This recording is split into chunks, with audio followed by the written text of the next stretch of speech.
Ils ont rendu témoignage à la vérité qui est en toi. Oui, tu vis dans la vérité. Ma plus grande joie, c'est d'apprendre que mes enfants vivent dans la vérité. Ami très cher, tu prends soin des chrétiens, et pourtant, ce sont des étrangers. Quand tu fais cela, tu agis comme un croyant. Devant la communauté, ils ont rendu témoignage à ton amour. Aide-les dans leur voyage d'une façon qui plaise à Dieu.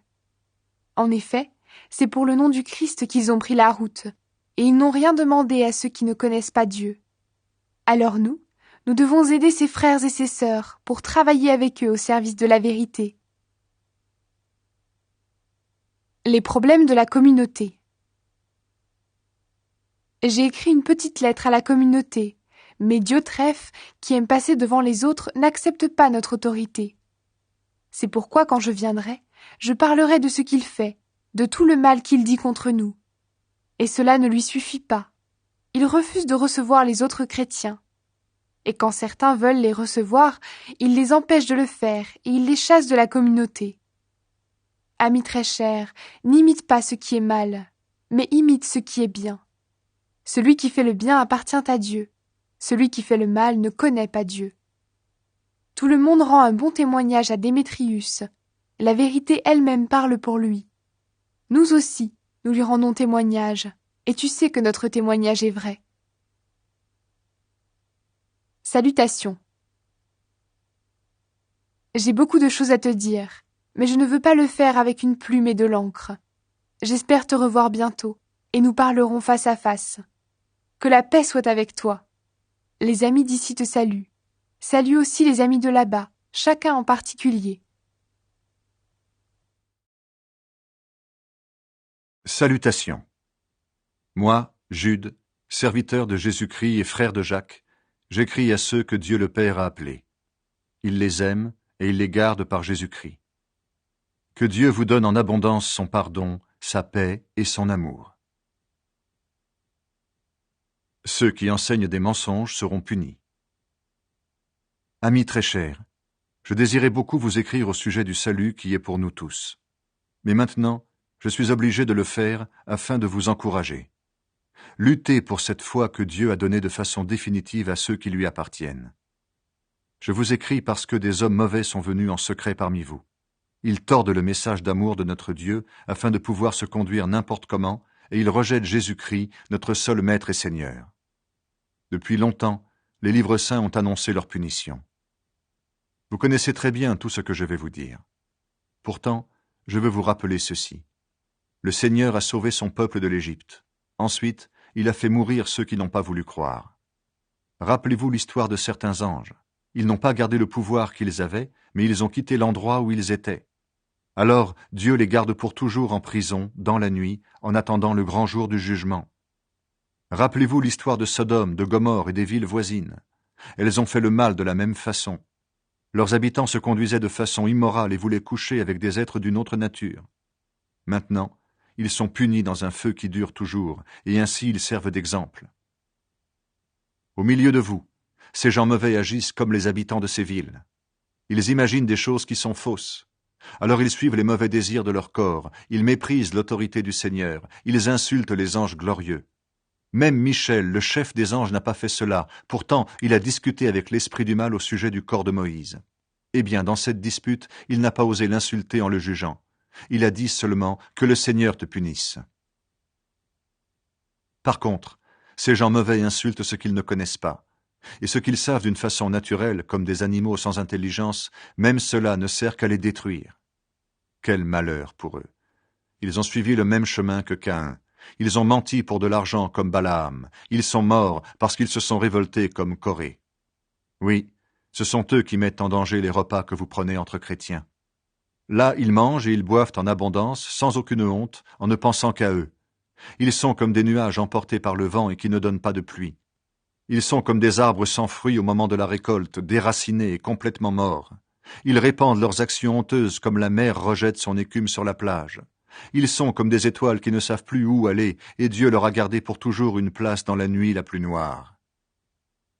Enoch, le 7e de nos ancêtres après Adam, a d'avance parlé de ces gens-là en disant « Voici, le Seigneur vient avec des millions d'anges pour juger le monde entier. Il va condamner tous les gens mauvais pour toutes les actions mauvaises qu'ils ont commises contre lui. Il va condamner ces pécheurs orgueilleux pour toutes les insultes qu'ils ont dites contre lui. Ces gens-là ne sont jamais contents, ils se plaignent sans arrêt et ils vivent en suivant leurs désirs mauvais. Ils font des discours ronflants et ils félicitent les autres par intérêt. Conseil aux chrétiens.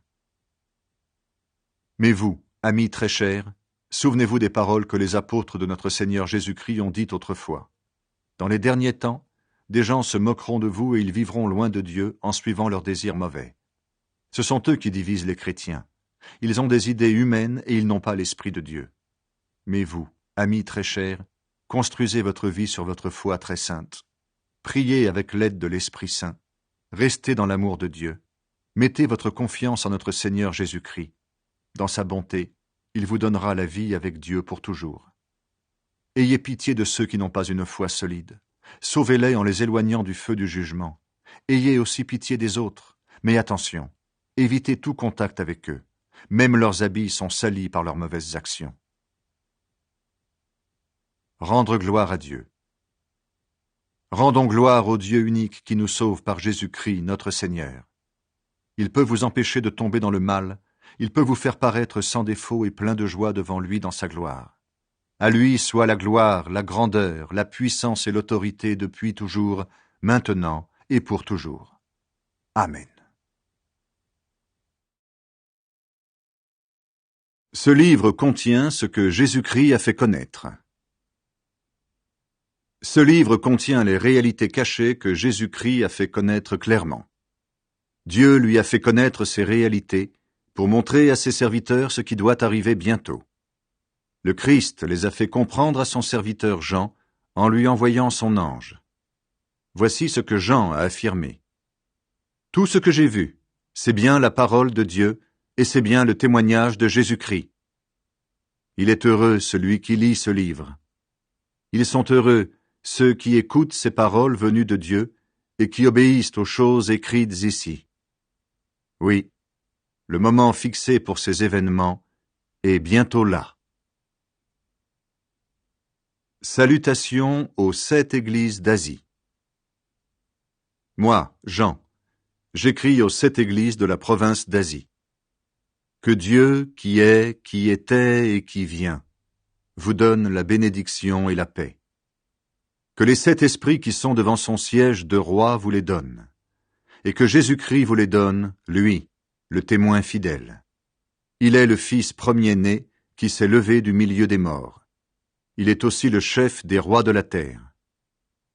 Jésus-Christ nous aime, et il nous a libérés de nos péchés par son sang.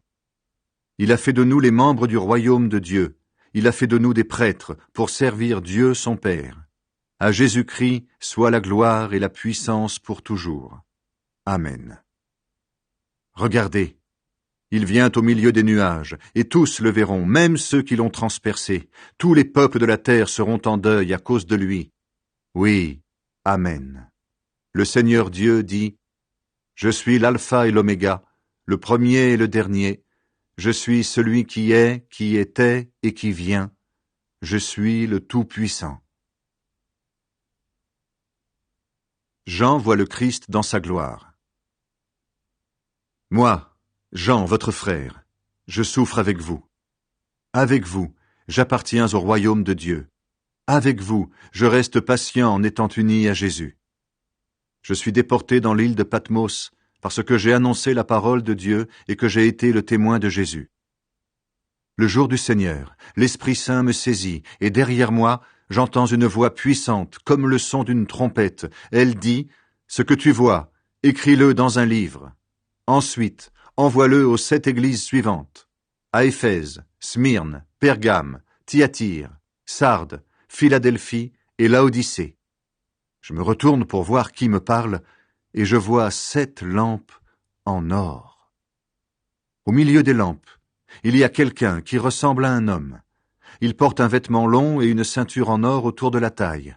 Sa tête et ses cheveux sont blancs comme de la laine, d'un blanc très clair. Ses yeux brillent comme du feu, ses pieds semblent faits d'un métal très solide que le